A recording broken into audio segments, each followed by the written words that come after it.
Assalamualaikum. In this video, inshallah, we're going to discuss or mention questions likely to come, inshallah, in the practical exam anatomy. Okay. First question we have is identifying the chambers. Identify each chamber and mention the surface anatomy of each.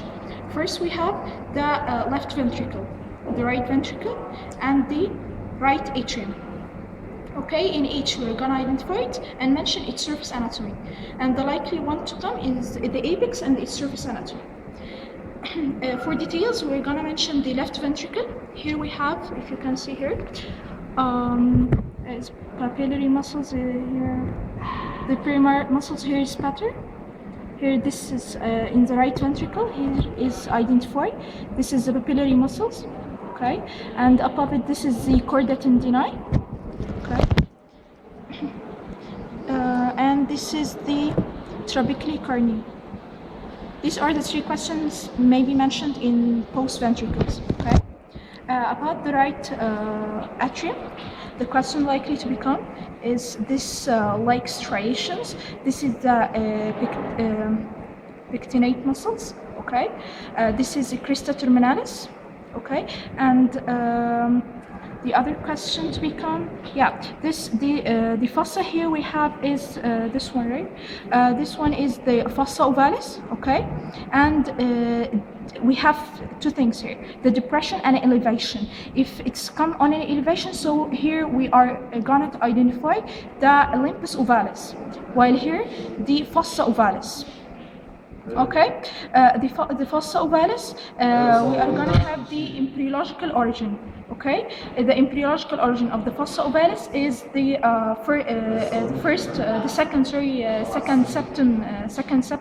Okay, and the limbus is the I guess it was the third. The septum primum. Okay, so fossa is the second septum and septum secundum, and the limbus is the first septum primum.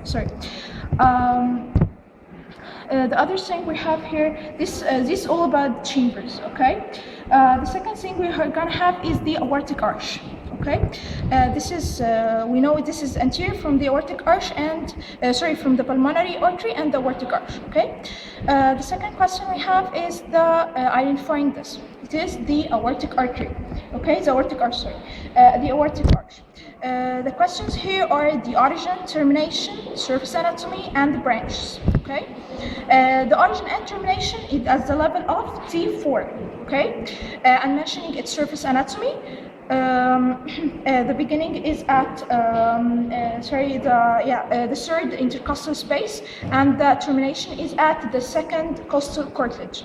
About the branches, we have here the nominate, okay, further branched into the right common carotid and the right subclavian, okay.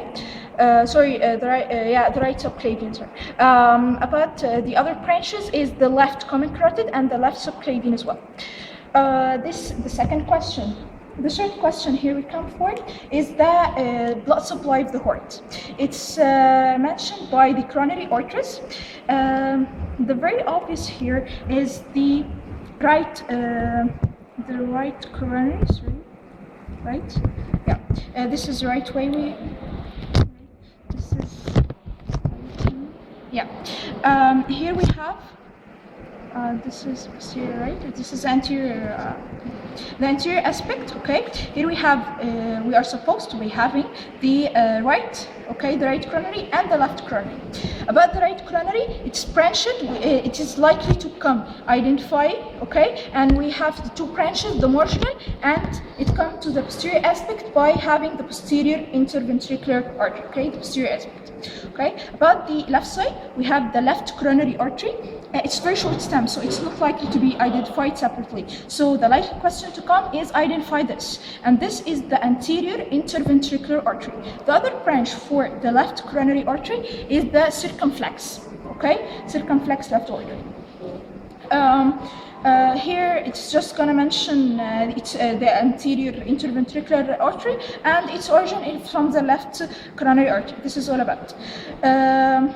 Another question here, from the anterior aspect as well. Gonna mention here and say identify and mention structures related. Here we're gonna say this is the anterior interventricular groove, and the structures related is the anterior interventricular artery accompanied with the middle cardiac vein. Sorry, the great cardiac vein. Sorry.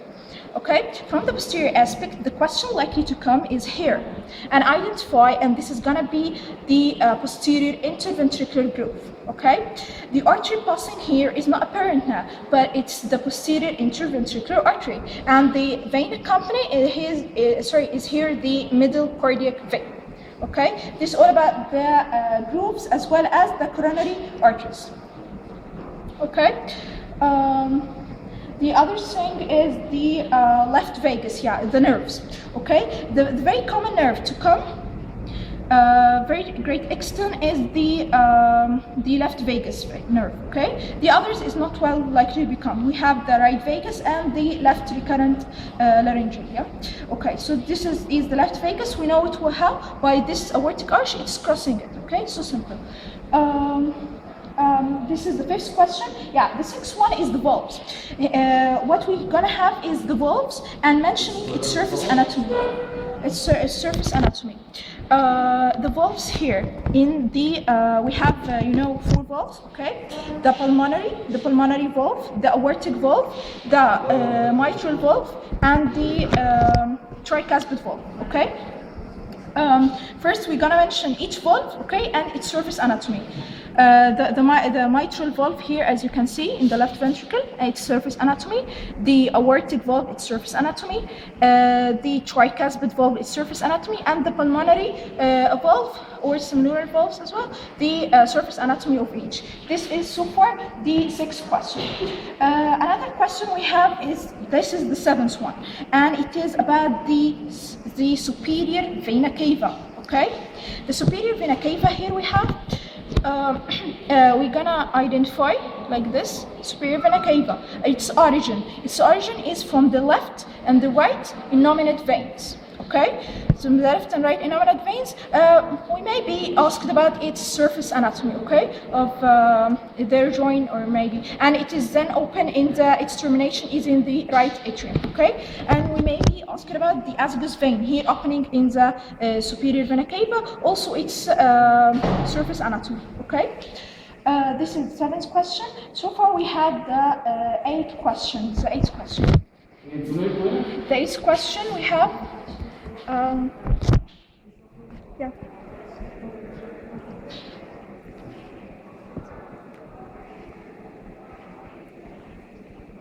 The 8th question is the transverse sinus. Here, if you got your finger here, behind the pulmonary artery and the aortic valve. Okay, as you can see that. Okay. It's a good view.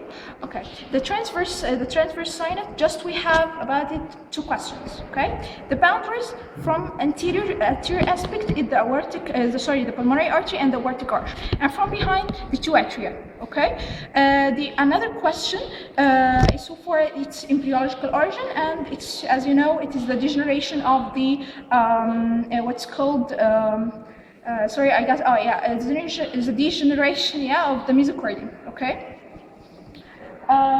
This is all about, I guess, about just one left. Just one left is the. This is identified. This is the ductus. The ligamentum arteriosum. Okay. The only question we have here is its embryological origin, and its embryological origin, as you know, is the ductus arteriosus, generated after birth. Okay, within 1 to 2 days, I guess, and it's come to this ligamentum arteriosum. This is all about the cardiovascular, okay, about the heart as well. But the head and neck, we have just a few questions here. As you can see, this is the common carotid, okay, and it is bifurcated here at the level of C4 into this one having branches, the external carotid, and this one not giving branches, the internal carotid, okay. The external carotid, the only thing we may be asked about is here identify external carotid and its branches. As we know, its branches or we may ask it be about the anterior aspect and the posterior aspect. From the anterior aspect, we just have the superior thyroid, the facial, the lingual, and from the posterior one, we have the ascending laryngeal and the posterior auricular, and it's going to be terminated as two terminations, the superficial temporal and the maxillary. Okay, this is all about the branches of the external carotid.